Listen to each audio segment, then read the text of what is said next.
Hi everyone, ಎಲ್ರಿಗೂ ಶ್ರಾವ್ಸ್ ಕಲ್ಪವೃಕ್ಷ ಚಾನಲ್ಗೆ ಸ್ವಾಗತ. ರೆಸಿಪಿ ಇಷ್ಟ ಆದರೆ ಪ್ಲೀಸ್ ಸಬ್ಸ್ಕ್ರೈಬ್ ಮಾಡಿ, ಹಾಗೆ ಒಂದು ಲೈಕ್ ಕೊಡೋದನ್ನ ಮರಿಬೇಡಿ. ಇವತ್ತಿನ ದಿನ ನಾವು ಸಿಂಪಲ್ ಆದ ಒಂದು ಜೋಳದ ಹಿಟ್ಟು, ಬರೀ ಜೋಳದ ಹಿಟ್ಟು ಬಳಸ್ಕೊಂಡು ತಾಲಿಪಟ್ಟು ಮಾಡೋದು ಹೇಗೆ ಅಂತ ತೋರಿಸ್ತಿದ್ದೀನಿ. ಈ ತಾಲಿಪಟ್ಟು ವೆಯ್ಟ್ ಲಾಸ್ ಮಾಡೋರಿಗೆ ಹೇಳಿ ಮಾಡಿಸಿದಂಥ ಒಂದು ರೆಸಿಪಿ. ನೀವು ಮಾರ್ನಿಂಗು ಹಾಗೆ ನೈಟ್ ಡಿನ್ನರ್ಗೆ ಇದನ್ನು ಬಳಸ್ಕೊಂಡು ಬಿಟ್ಟರೆ ನಿಮ್ಮ ವೆಯ್ಟ್ ಲಾಸ್ ಅಷ್ಟು ಬೇಗ ಕಡಿಮೆ ಆಗುತ್ತೆ, ವೆಯ್ಟ್ ಲಾಸ್ ಆಗುತ್ತೆ. ಹಾಗಾದರೆ ಹೇಗೆ ಮಾಡೋದು ಅಂತ ನೋಡೋಣ ಬನ್ನಿ. ಮೊದಲಿಗೆ ನಾನಿಲ್ಲಿ ಜಾರಿಗೆ ಒಂದಷ್ಟು ಹಸಿಮೆಣಸಿನ್ಕಾಯಿ ತೊಗೊಂಡಿದ್ದೀನಿ, ಹಾಗೆ ಒಂದು ಸ್ವಲ್ಪ ಕೊತ್ತಂಬರಿ ಸೊಪ್ಪು ತೊಗೊಂಡಿದ್ದೀನಿ, ಹಾಗೆ ಒಂದಿಷ್ಟು ಹಸಿ ಶುಂಠಿ ಹಾಗೆ ಬೆಳ್ಳುಳ್ಳಿ. ಇಷ್ಟನ್ನು ನಾವು ತರಿಯಾಗಿ ರುಬ್ಕೋಬೇಕಾಗುತ್ತೆ. ಇದಕ್ಕೆ ಜೀರಿಗೆ ಆ್ಯಡ್ ಮಾಡ್ಕೊಳ್ಳೋ ಹಾಗಿದ್ರೆ ಮಾಡ್ಕೊಳ್ಳಿ. ಈಗ ನೋಡಿ, ಇಷ್ಟು ತರಿಯಾಗಿ ನಾವು ರುಬ್ಕೊಂಡಿದ್ದಾಯಿತು. ಇದೇನು ಸಣ್ಣ ಆಗೋದು ಬೇಡ, ಸಣ್ಣ ಆಗಲಿ ಅಂತ ನೀವು ನೀರು ಹಾಕಿ ಇದನ್ನು ರುಬ್ಕೊಳ್ಳೋಕೆ ಹೋಗಬೇಡಿ. ಈಗ ಒಂದು ಸೈಡ್ ಎತ್ತಿಟ್ಬಿಡೋಣ. ಈಗ ಅದಕ್ಕೆ ಮತ್ತೆ ಹಿಟ್ಟು ಕಲಿಸ್ಕೊಳ್ಳೋಕ್ಕೆ ವೆಜಿಟೇಬಲ್ಸ್ ಬೇಕಾಗುತ್ತೆ. ನೋಡಿ, ನಾನಿಲ್ಲಿ ಒಂದು ಕ್ಯಾರೆಟ್ನ ತುರಿದಿಟ್ಕೊಂಡಿದ್ದೀನಿ, ಹಾಗೆ ಸೌತೆಕಾಯಿ, ಆಲೂಗಡ್ಡೆ ತುರಿದಿಟ್ಕೊಂಡಿದ್ದೀನಿ, ಸ್ವಲ್ಪ ಮೆಂತ್ಯ ಸೊಪ್ಪು, ಈರುಳ್ಳಿ, ಹಾಗೆ ಸಬ್ಬಸಿಗೆ ಸೊಪ್ಪು ತೊಗೊಂಡಿದ್ದೀನಿ. ಇಷ್ಟು ಸಾಕಾಗುತ್ತೆ, ಯಾಕಂದರೆ ನಾವು ಬರೀ ಜೋಳದ ಹಿಟ್ಟು ಬಳಸ್ಕೊಂಡು ಮಾಡುವಾಗ ಈ ಇಂಗ್ರೀಡಿಯೆಂಟ್ಸ್ ಹಾಕಬೇಕಾಗುತ್ತೆ, ಅಂದಾಗ ಮಾತ್ರ ರುಚಿ ಬರುತ್ತೆ, ಹಾಗೆ ಬಾಡಿಯಲ್ಲಿ ಬ್ಯಾಲೆನ್ಸ್ಡ್ ನ್ಯೂಟ್ರಿಷನ್ ಆಗುತ್ತೆ. ನೋಡಿ, ನಾನಿಲ್ಲಿ ಮೊದಲಿಗೆ ಸಣ್ಣದಾಗಿ ಕಟ್ ಮಾಡಿರ್ತಕ್ಕಂಥ ಸಬ್ಬಸಿಗೆ, ತುರಿದಿರ್ತಕ್ಕಂಥ ಕ್ಯಾರೆಟ್, ಸೌತೆಕಾಯಿ, ಹಾಗೆ ಆಲೂಗಡ್ಡೆ ಹಾಕಿದ್ದೀನಿ. ಅದ್ರ ಜೊತೆಗೆ ನಾನಿಲ್ಲಿ ಮೆಂತ್ಯ ಸೊಪ್ಪು ಕೂಡ ಇತ್ತು, ಅದನ್ನು ಕೂಡ ಸಣ್ಣದಾಗಿ ಕಟ್ ಮಾಡಿ ಇಟ್ಕೊಂಡಿದ್ದೆ, ಅದನ್ನು ಕೂಡ ಆ್ಯಡ್ ಮಾಡ್ಕೊಳ್ತಿದ್ದೀನಿ. ಹಾಗೆ ಸಣ್ಣದಾಗಿ ಕಟ್ ಮಾಡಿರೋ ಒಂದು ಅಥವಾ 2 ಈರುಳ್ಳಿ ನೀವು 2 ತೊಗೊಳ್ಳಿ, ಅಂದಾಗ ಮಾತ್ರ ಚೆನ್ನಾಗಿರುತ್ತೆ. ಈಗ ಪೇಸ್ಟ್ ಮಾಡ್ಕೊಂಡಿದ್ವಲ್ಲ ತರಿಯಾಗಿ, ಆ ಒಂದು ಹಸಿಮೆಣಸಿನ್ಕಾಯಿ ಕೊತ್ತಂಬರಿ ಪೇಸ್ಟ್ ಕೂಡ ಹಾಕ್ಕೊಂಡಿದ್ದೀನಿ, ಹಾಗೆ ರುಚಿಗೆ ತಕ್ಕಷ್ಟು ಉಪ್ಪನ್ನ ಆ್ಯಡ್ ಮಾಡ್ಕೊಳ್ತಿದ್ದೀನಿ. ಹಾಗೆ ಇಲ್ಲಿ ನಾನು ಎಳ್ಳು ಆ್ಯಡ್ ಮಾಡ್ಕೊಳ್ತಿದ್ದೀನಿ, ಎಳ್ಳನ್ನ. ಯಾಕಂದರೆ ಎಳ್ಳು ಆ್ಯಡ್ ಮಾಡ್ಕೊಳ್ಳೋದನ್ನು ಮಕ್ಕಳು ಇಷ್ಟಪಟ್ಟು ತಿಂತಾರೆ, ಹಾಗೆ ನಮಗೂ ಕೂಡ ಒಳ್ಳೆಯದು. ಹಾಗೆ ಸ್ವಲ್ಪ ಅರಿಶಿನ ಪುಡಿ ಹಾಕ್ಕೊಂಡಿದ್ದೀನಿ, ಇಷ್ಟು ಸಾಕು. ನಾನಿಲ್ಲಿ ಒಂದು ದೊಡ್ಡ ಬೌಲಲ್ಲಿ ಜಾಸ್ತಿನೇ ತೊಗೊಂಡಿದ್ದೆ ಕ್ವಾಂಟಿಟಿ, ಅಷ್ಟು ಜೋಳದ ಹಿಟ್ಟು ತೊಗೊಂಡಿದ್ದೀನಿ. ಇಲ್ಲಿ ಗೋಧಿ ಹಿಟ್ಟು ಬಳಸ್ತಿಲ್ಲ, ಹಾಗೆ ಅಕ್ಕಿ ಹಿಟ್ಟು ಅಥವಾ ಅನ್ನ ಇದು ಯಾವುದನ್ನು ಬಳಸ್ತಾನೆ, ಬರೀ ಜೋಳದ ಹಿಟ್ಟಿಂದ ಅಷ್ಟೇ ನಾವು ಈ ತಾಲಿಪಟ್ಟು ಮಾಡ್ಕೊಳ್ಬೋದು. ಈಗ ಅದನ್ನು ಒಂದ್ಸರಿ ಕಲಿಸ್ಕೊಂಬಿಡೋಣ, ಯಾಕಂದರೆ ನಾವು ಸೌತೆಕಾಯಿ ಹಾಕಿರೋದ್ರಿಂದ ನೀರು ಬಿಟ್ಕೊಳ್ಳೋ ಅಂಶ ಜಾಸ್ತಿ ಇರುತ್ತೆ. ಹಾಗಾಗಿ ನೀವು ನೋಡಿಕೊಂಡು ಮೊದಲು ಕಲಿಸ್ಕೊಳ್ಳಿ, ಆಮೇಲೆ ನೀರು ಹಾಕ್ಕೊಳ್ಳಂತೆ. ನೋಡಿ, ನಂದು ವೆಜಿಟೇಬಲ್ಸ್ ಜಾಸ್ತಿ ಅನಿಸಿದ್ದು, ಹಾಗಾಗಿ ಮತ್ತಷ್ಟು ಹಿಟ್ಟನ್ನ ನಾನು ಜೋಳದ ಹಿಟ್ಟು ಜರಡಿ ಹಿಡ್ದು ಇಟ್ಕೊಂಡಿರ್ತಕ್ಕಂಥ ಜೋಳದ ಹಿಟ್ಟನ್ನ ಆ್ಯಡ್ ಮಾಡಿಕೊಂಡೆ. ಈಗ ಸ್ವಲ್ಪ ನೀರು ಹಾಕ್ಕೊಂಡು ಕಲಿಸ್ಕೊಳ್ಳೋಣ. ನಾವು ಒಮ್ಮೆಗೆ ನೀರು ಹಾಕಿಬಿಟ್ಟು ಅಂತಂದರೆ ಹಿಟ್ಟು ತಾಲಿಪಟ್ಟಿನ ಹದಕ್ಕೆ ಬರೋದಿಲ್ಲ, ಹಾಗಾಗಿ ಸ್ವಲ್ಪ ನೋಡಿ ಹಾಕ್ಕೊಳ್ಳಿ. ಸ್ವಲ್ಪ ಗಟ್ಟಿ ಆದಷ್ಟು ಉತ್ತಮ ನಮಗೆ, ಯಾಕಂದರೆ ನಾವಿಲ್ಲಿ ಸೌತೆಕಾಯಿ ಆ್ಯಡ್ ಮಾಡಿರೋದ್ರಿಂದ ಅದು ಬೇಗ ಒಂದು ಸ್ವಲ್ಪ ನೀರು ಬಿಟ್ಕೊಳ್ಳೋ ಚಾನ್ಸಸ್ ಇರುತ್ತೆ. ಹಾಗಾಗಿ ಈಗ ನೋಡಿ, ಒಂದು 10 ನಿಮಿಷ ನಾನು ಹಿಟ್ಟನ್ನ ಕಲಿಸ್ಬಿಟ್ಟು ಎತ್ತಿಟ್ಟಿದ್ದೆ. ಈಗ ಈ ಹಿಟ್ಟನ್ನ ನೀಟಾಗಿ ನಾದ್ಕೊಳ್ಬೇಕು, ಕಲಸೋ ಮುಂದೆ ಅಷ್ಟೇ. ಈಗ ಕೂಡ ನಾವು ಮತ್ತೆ ಮಾಡಬೇಕಾದ್ರೆ ಒಂದು 10 ನಿಮಿಷ ಎತ್ತಿಟ್ಟು, ಈಗ ಮಾಡುವಾಗೂ ನೀಟಾಗಿ ನಾವು ರೊಟ್ಟಿಗೆ ಯಾವ ರೀತಿ ಹಿಟ್ಟನ್ನ ನಾದ್ಕೊಳ್ತೀವಿ ಅದೇ ರೀತಿ ಇದಕ್ಕೂ ನಾದ್ಕೊಳ್ಬೇಕು, ಅಂದಾಗ ಮಾತ್ರ ಎಡ್ಜು ಸೀಳ್ಕೊಳೋ ಚಾನ್ಸಸ್ ಕಡಿಮೆ ಇರುತ್ತೆ. ಹಾಗಾಗಿ ನೀಟಾಗಿ ನಾದ್ಕೊಂಡಿದ್ದಾಯಿತು. ಈಗ ನನಗೆ ಎಷ್ಟು ಬೇಕು ಅಷ್ಟು ಹಿಟ್ಟು ಕ್ವಾಂಟಿಟಿ ತೊಗೊಂಡಿದ್ದೀನಿ. ನೀವು ದೊಡ್ಡದಾಯಿತು ಅಂದರೆ ನಾನು ತೊಗೊಂಡಿರೋಷ್ಟು ಹಿಟ್ಟನ್ನ ತೊಗೊಳ್ಳಿ, ಇಲ್ಲ ನಾನು ಚಿಕ್ಕದು ಮಾಡ್ಕೊಳ್ತೀನಿ, ಸ್ವಲ್ಪ ಹಿಟ್ಟು ತೊಗೊಳ್ಬೋದು. ನೋಡಿ, ಇಷ್ಟು ಒಂದು ರೊಟ್ಟಿ ಹಿಟ್ಟಿನ ಸೈಜ್ ನಾನು ತೊಗೊಂಡಿದ್ದೀನಿ, ಒಂದು ರೊಟ್ಟಿ ಆಗುವಷ್ಟು. ಈಗ ಪೇಪರ್ಗೆ ಒಂದಷ್ಟು ಆಯಿಲ್ ಹಾಕ್ಕೊಂಡು ನೀಟಾಗಿ ತಟ್ಕೊಳ್ಳೋಣ.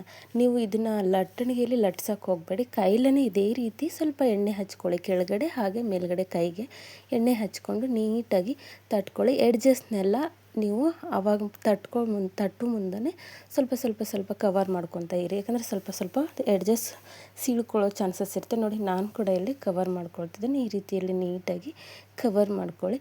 ಆದಷ್ಟು ಸ್ವಲ್ಪ ತೆಳುವಾಗಿ ತಟ್ಕೊಳ್ಳಿ, ಯಾಕಂದರೆ ಇಲ್ಲಿ ಬರೀ ಜೋಳದ ಹಿಟ್ಟಿರೋದ್ರಿಂದ ನಾವು ತೆಳುವಾಗಿ ತಟ್ಕೊಂಡಾಗ ನೀಟಾಗಿ ಬೆಂದ್ಕೊಳ್ಳುತ್ತೆ. ಹಾಗಾಗಿ ನೋಡಿ, ಈ ರೀತಿಯಲ್ಲಿ ನೀವು ಕೂಡ ತಟ್ಕೊಳ್ಳಿ. ಹಾಗೆ ಈ ಪೇಪರ್ ಅಂದರೆ ಸಕ್ಕರೆ ಪೇಪರ್ ತೊಗೊಳ್ಳೋದ್ರಿಂದ ಈ ರೀತಿ ನೀಟಾಗಿ ಬಿಟ್ಕೊಳ್ಳುತ್ತೆ. ಹಾಗಾಗಿ ನಾನಿಲ್ಲಿ ಆಯಿಲ್ ಶೀಟ್ಗಿಂತ ಈ ಒಂದು ಶೀಟ್ನ ಅಂದರೆ ಪೇಪರ್ನ ಕಟ್ ಮಾಡಿ ಬಳಸ್ಕೊಂಡಿದ್ದೆ. ಹಾಗೆ ಹಂಚನ್ನ ಆಲ್ರೆಡಿ ಕಾಯ್ಲಿಕ್ಕೆ ಇಟ್ಟಿದ್ದೆ, ಕಬ್ಬಿಣದ ತವನ. ಈ ಒಂದು ತಾಲಿಪಟ್ಟನ್ನ ಕಬ್ಬಿಣದ ತವದ ಮೇಲೆ ನೀವು ಬೆನೆಸ್ಕೊಳ್ಳಿ, ಅಂದಾಗ ಮಾತ್ರ ರುಚಿ ನಮಗೆ ಚೆನ್ನಾಗಿ ಬರುತ್ತೆ. ಈಗ ನೋಡಿ, ನಾನು ಕಾಯ್ಲಿಕ್ಕೆ ಇಟ್ಟಿದ್ದೆ, ಈಗ ಹಾಕ್ಕೊಂಡಿದ್ದೀನಿ. ಮೇಲ್ಗಡೆ ಸ್ವಲ್ಪ ಎಣ್ಣೆ ಹಾಕ್ಕೊಂಡಿದ್ದೀನಿ, ಸ್ವಲ್ಪ ಮೇಲ್ಗಡೆ ಹಸಿ ಒಂದು ಅಂಶ ಇರುತ್ತಲ್ಲ ಅದು ಹೋದಾದಮೇಲೆ ನೀವು ತಿರುಗಿಸಿ ಹಾಕಲಿಕ್ಕೆ ಟ್ರೈ ಮಾಡಿ. ಅಂಟೋದಂತೂ ಇಲ್ಲ. ಆದರೆ ಇದಕ್ಕೆ ಯಾವುದೇ ಕಾರಣಕ್ಕೂ ರೊಟ್ಟಿಗೆ ನೀರು ಹಚ್ಚೋ ರೀತಿಯಲ್ಲಿ ನೀರು ಹಚ್ಚಕ್ಕೆ ಹೋಗಬೇಡಿ. ಇದನ್ನ ನೀವು ಆಯಿಲ್ ಹಚ್ಚಿ ಬೆನ್ನಿಸ್ಕೊಂಡ್ರೆ ಸಾಕು. ಬೇಯಿಸ್ಕೊಂಡ್ರೆ ನಾವು ಚಪಾತಿ ಬೇಯಿಸ್ತೀವಲ್ಲ ಆ ರೀತಿಯಲ್ಲಿ ಆಯಿಲ್ ಹಚ್ಚಿ ಬೇಯಿಸ್ಕೊಳ್ಳಿ. ಈಗ ಮೇಲ್ಗಡೆ ಕೂಡ ನಾನು ಸ್ವಲ್ಪ ಎಣ್ಣೆ ಹಚ್ಕೊಂಡು ಬೇಯಿಸ್ಕೊಳ್ತಿದ್ದೀನಿ. ನೀವು ಎಣ್ಣೆ ಬದಲು ತುಪ್ಪ ಕೂಡ ಹಾಕ್ಕೊಳ್ಬೋದು. ಎರಡು ಸೈಡು ನೀವು ಬೆಂದಾದಮೇಲೆ ಇದು ಕ್ರಂಚಿನೆಸ್ ಬರಬೇಕು ಅಂದರೆ ಮೀಡಿಯಮ್ ಅಥವಾ ಲೋ ಫ್ಲೇಮಲ್ಲಿ ಇಟ್ಕೊಂಡು ನಿಧಾನವಾಗಿ ನೀವು ಬೇಯಿಸ್ಕೊಳ್ಬೋದು. ಆಗ ನೀಟಾಗಿ ಒಳಗಡೆನೂ ಬೆಂದ್ಕೊಳ್ಳುತ್ತೆ, ಆಗ ಕ್ರಂಚಿಯಾಗಿ ಕೂಡ ಬರುತ್ತೆ. ನೋಡಿ, ಒಂದು ಪ್ಲೇಟಿಗೆ ಸರ್ವ್ ಮಾಡ್ಕೊಳ್ತಿದ್ದೀನಿ. ನಾನು ಮತ್ತೆ ಇನ್ನೊಂದು ನಿಮಗೆ ಇಲ್ಲಿ ತೋರಿಸ್ತಿದ್ದೀನಿ. ಪ್ರತಿ ಸಲ ನೀವು ಹಿಟ್ಟನ್ನ ಇದೇ ರೀತಿಯಲ್ಲಿ ನಾದ್ಕೊಳ್ಬೇಕಾಗತ್ತೆ. ಯಾಕಂದರೆ ಜೋಳದ ಹಿಟ್ಟು ಅಷ್ಟೇ ಇರೋದ್ರಿಂದ ಇಲ್ಲಿ ಅನ್ನ ಅಥವಾ ಚಪಾತಿ ಹಿಟ್ಟು ಅಥವಾ ಗೋಧಿ ಹಿಟ್ಟು ಇಲ್ಲದೆ ಇರೋದ್ರಿಂದ ಬರೀ ಜೋಳದ ಹಿಟ್ಟು ತೊಗೊಂಡಿರೋದನ್ನು ನಾವು ಮಾಡಬೇಕಾದಾಗ ತೊಗೊಳ್ತೀವಲ್ಲ ಆ ಹಿಟ್ಟನ್ನು, ಪ್ರತಿ ಹಿಟ್ಟನ್ನು ಕೂಡ ನೀಟಾಗಿ ಒಂದ್ಸರಿ ನಾದ್ಕೊಳ್ಳಿ. ಮತ್ತು ಹಾಗೆ ಫಸ್ಟ್ ನಾನು ಏನು ತೋರಿಸಿದ್ನಲ್ಲ, ಕೆಳಗಡೆ ಎಣ್ಣೆ ಹಾಕ್ಕೊಂಡು ಹಾಗೆ ಕೈಗೆ ಎಣ್ಣೆ ಹಾಕ್ಕೊಳ್ಳಿ. ಇಲ್ಲಿ ನಾನು ಸ್ವಲ್ಪ ಎಳ್ಳನ್ನು ಮತ್ತೆ ಹಾಕ್ತಿದ್ದೀನಿ. ನಾವು ಹಿಟ್ಟನ್ನು ನಾದ್ಕೊಳ್ಳೋ ಮುಂದೆ ಕೂಡ ಎಳ್ಳು ಹಾಕಿದ್ದೆ, ಮತ್ತೆ ಕೂಡ ನಾನು ಎಳ್ಳನ್ನು ಹಚ್ಕೊಳ್ತಿದ್ದೀನಿ. ಮಕ್ಕಳೆಲ್ಲ ಇಷ್ಟಪಟ್ಟು ತಿಂತಾರೆ ಅನ್ನೋದಕ್ಕೋಸ್ಕರ, ಹಾಗೆ ನಮಗೂ ಕೂಡ ಇದು ನೋಡೋಕ್ಕೂ ಚೆಂದ ಅನಿಸುತ್ತೆ ಅನ್ನೋದಕ್ಕೋಸ್ಕರ ನಾನು ಮತ್ತೆ ಮೇಲ್ಗಡೆ ಎಳ್ಳು ಹಾಕ್ಕೊಳ್ತಿದ್ದೀನಿ. ನೀವು ಬೇಡ ಅಂದರೆ ಸ್ಕಿಪ್ ಮಾಡಿ. ಈಗ ಮತ್ತೆ ಪುನಃ ನೀಟಾಗಿ ತಟ್ಕೊಳ್ಳೋಣ. ಎಡ್ಜಸ್ನ ಆಗಿಂದಾಗೆ ಕವರ್ ಮಾಡ್ಕೊಳ್ಳಿ, ಸೀಳ್ಕೋಬಾರ್ದು. ನಾವು ಏನೋ ಒಂದು ತಿಂತೀವಿ ಅಂತಂದಾಗ ಅದು ನೋಡೋಕ್ಕೂ ಚೆನ್ನಾಗಿರಬೇಕು ಅನ್ನೋದು ನನ್ನ ಉದ್ದೇಶ. ಸೀಳಿದ್ರೆ ಪರವಾಗಿಲ್ಲ, ಹರ್ಕೊಂಡೆ ಅಲ್ವಾ ತಿನ್ನೋದು, ಬೇಡ, ಹಾಗೇನೂ ಬೇಡ.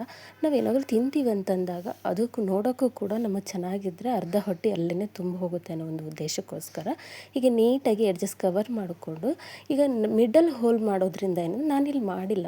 ಯಾಕಂದರೆ ನಾನು ಅಗದಿ ತೆಳ್ಳಗೆ ಅಂದರೆ ಬಹಳ ತೆಳ್ಳಗೆ ನಾನು ಈ ತಾಲಿಪಟ್ಟನ್ನು ನಾನು ತಟ್ಕೊಂಡಿರೋದು. ನೀವು ಸ್ವಲ್ಪ ದಪ್ಪ ಆಗಿತ್ತು ಅಂದರೆ ಕಲಿಕೆ ಇರೋರಿಗೆ ದಪ್ಪ ಆಗಿತ್ತು ಅಂದರೆ ಮಿಡಲ್ ಹೋಲ್ ಮಾಡ್ಕೊಳ್ಳಿ. ಹಾಗೆ ಮಾಡಿದಾಗ ಆ ತಾಲಿಪಟ್ಟು ನೀಟಾಗಿ ಬೆಂದ್ಕೊಳ್ಳುತ್ತೆ. ಅಂದರೆ ಒಳಗಡೆ ಒಂದು ಉರಿ ಹೋಗುತ್ತಾ ಅಂದರೆ ಹಬೆ ಹೋಗಿ ನೀಟಾಗಿ ಬೆಂದ್ಕೊಳ್ಳುತ್ತೆ ಅನ್ನೋದಕ್ಕೋಸ್ಕರ ನೋಡಿ ನೀಟಾಗಿ ನೀವು ಮತ್ತೆ ಬೇಯಿಸ್ಕೊಳ್ಳಿ. ಚಪಾತಿ ಯಾವ ರೀತಿ ಬೇಯಿಸ್ಕೊಳ್ತೀರೋ ಅದೇ ರೀತಿ, ಬಟ್ ಇದನ್ನು ಸ್ವಲ್ಪ ಮೀಡಿಯಮ್ ಅಥವಾ ಲೋ ಫ್ಲೇಮಲ್ಲಿಟ್ಟು ಪದೇ ತಿರುಚಿ ಹಾಕಿ ಬೆನೆಸ್ಕೊಳ್ಳಿ. ಅಂದಾಗ ಮಾತ್ರ ನೀಟಾಗಿ ಬೆಂತೆ. ದಯವಿಟ್ಟು ವಿಡಿಯೋನ ಸ್ಕಿಪ್ ಮಾಡಿದೆ ನೋಡಿ. ಯಾಕೆ ಅಂತಂದರೆ ನೀವು ಸ್ಕಿಪ್ ಮಾಡಿದ್ರಿ, ಬರೀ ಇಂಗ್ರೀಡಿಯೆಂಟ್ಸ್ ನೋಡಿಕೊಂಡು ಇಷ್ಟೇನಾ ಅಂದ್ಕೊಂಡು ನೀವು ವಿಡಿಯೋ ಸ್ಕಿಪ್ ಮಾಡಿದ್ರಿ ಅಂದರೆ ಯಾವ ಟೈಮಲ್ಲಿ ಏನು ಹಾಕಬೇಕು ಅನ್ನೋದು ಗೊತ್ತಿರಲ್ಲ. ಆವಾಗ ನಾವೇನಾದರೂ ಮಿಸ್ಟೇಕ್ ಮಾಡಿದ್ರೆ ರುಚಿ ಕೂಡ ಹಾಗೆ ಕೆಟ್ಟು ಹೋಗುತ್ತೆ. ಅದಕ್ಕಾಗಲಿ ವಿಡಿಯೋನ ಪೂರ್ತಿ ನೋಡಿ, ಅಂದಾಗ ಮಾತ್ರ ಒಂದು ರೆಸಿಪಿ ನೀಟಾಗಿ ನಿಮಗೆ ಗೊತ್ತಾಗುತ್ತೆ. ಹಾಗೆ ರುಚಿ ಕೂಡ ನಾವು ಮಾಡೋದ ಥರನೇ ನಿಮಗೂ ಬರುತ್ತೆ. ಯಾಕಂದರೆ ನಾವು ತೋರಿಸಿದಾಗ ಇಷ್ಟೇ ಇಂಗ್ರೀಡಿಯೆಂಟ್ಸ್ ಹಾಕ್ಕೊಂಡು ಬಿಟ್ಟರೆ ಆಯಿತು ಬಿಡು ಅಂತೀವಿ. ಇಲ್ಲ, ಆ ರೀತಿ ಇರಲ್ಲ.